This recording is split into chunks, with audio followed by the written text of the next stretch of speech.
Hello everyone, what's up? In our second hobby community showcase, we will review models painted recently by subscribers who are also members of our growing Discord server. If you like the idea of a hobby learning community, this video is for you.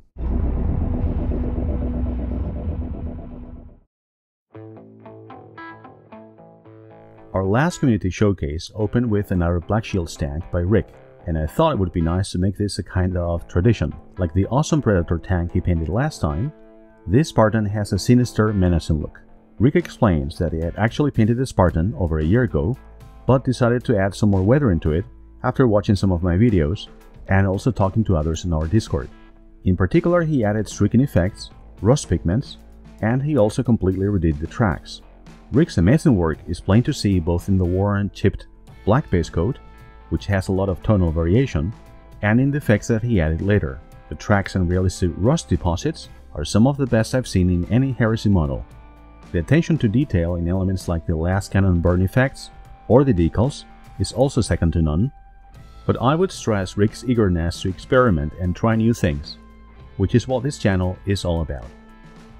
He explains that what he enjoyed the most was improvement to the tracks with pigments, and I quote, "The next day when I had a look at the model after the white spirit had dried and the granular texture had returned, I was so happy I'd been brave enough to do it."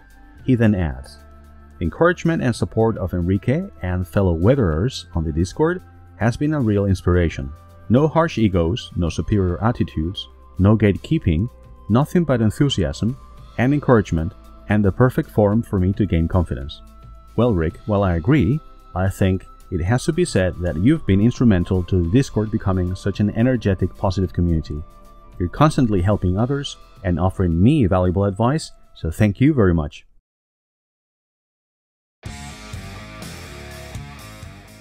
James's previous entry was an Age of Sigmar Cornlord, which brought us some much needed variety in an otherwise heresy-centric video. And again, he brings us something rather unique. This time it's not even a Warhammer miniature of any sort. Rather, he's brought a unit of 4 mechs from the seminal war game Battletech. Although this is a bit of a digression, I would like to mention that I first saw Battletech on Dragon Magazine back in 1992. Yes, I'm that old. It's one of those games that I always wanted to try, but have never played. So thank you for inspiring me, James, because I'm now resolved to get some Battletech models of my own. James explains that he enjoyed working on a mini that is the size of a Space Marine, but in a totally different scale. He adds that it was something new and different, along with trying the oil wash technique, and that he really enjoyed working and getting more comfortable with his airbrush. Regarding the Discord, he explains that the Discord members have been helpful in general with answering questions and critique through multiple work-in-progress posts and photos.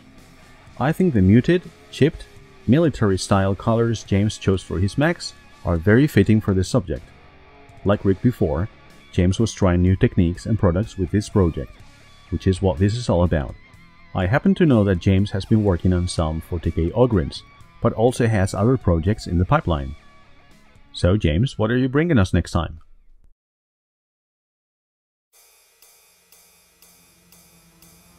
Our third entry tonight is this 30k Alpha Legion drop pod by Paul from the UK. Paul joined us recently, but has been a very active member ever since. Upon joining, his drop pod was base coated in a nice, deep metallic blue, but had no details, decals, or weathering. Paul then decided to engage with the rest of our Discord community, asking for advice on the various weathering steps to follow, bouncing ideas off of others, and posting work-in-progress pictures as he went along. Therefore, I think this drop pod is an excellent example of why I called our Discord server a hobby learning community. But don't get me wrong, I don't think Paul should have any less credit for this as a result. On the contrary, I think his ability to implement the advice he got from others, and then incorporate new techniques, is downright amazing.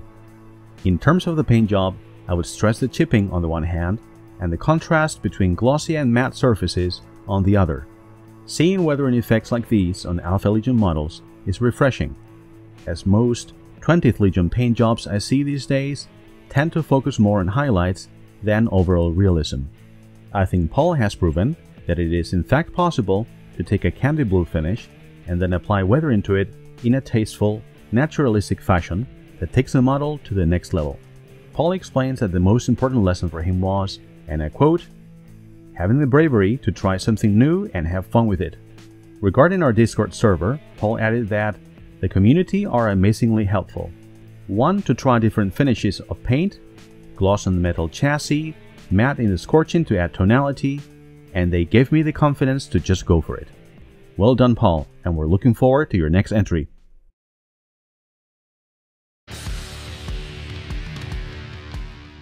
Jan is also a new member of our Discord, but as you can see, he is by no means new to either modeling or weathering. A deft hand at converting, 3D printing and prototyping, Jan's Medusa is essentially scratch-built. Jan took a spare Medusa gun from a friend and some bits from his bits box, and then sculpted most of the tank out of styrofoam. The clear green parts, as you can guess, he 3D printed. To be honest, I am in awe of his skills. In fact, I'm so impressed that I've asked him to send me another one of his creations so I can paint it and show it to you guys. But I digress.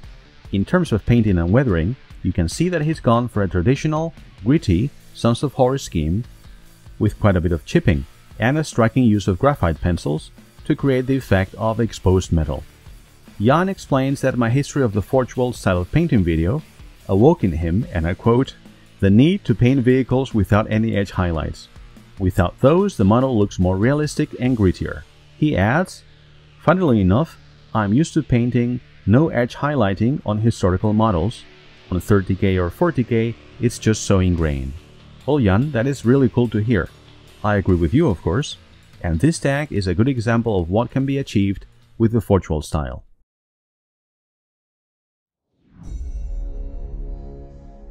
I think most of you will agree with me that the community showcase is a good way to demonstrate that this hobby doesn't have to be about individuals working in isolation, or much less, competing against each other.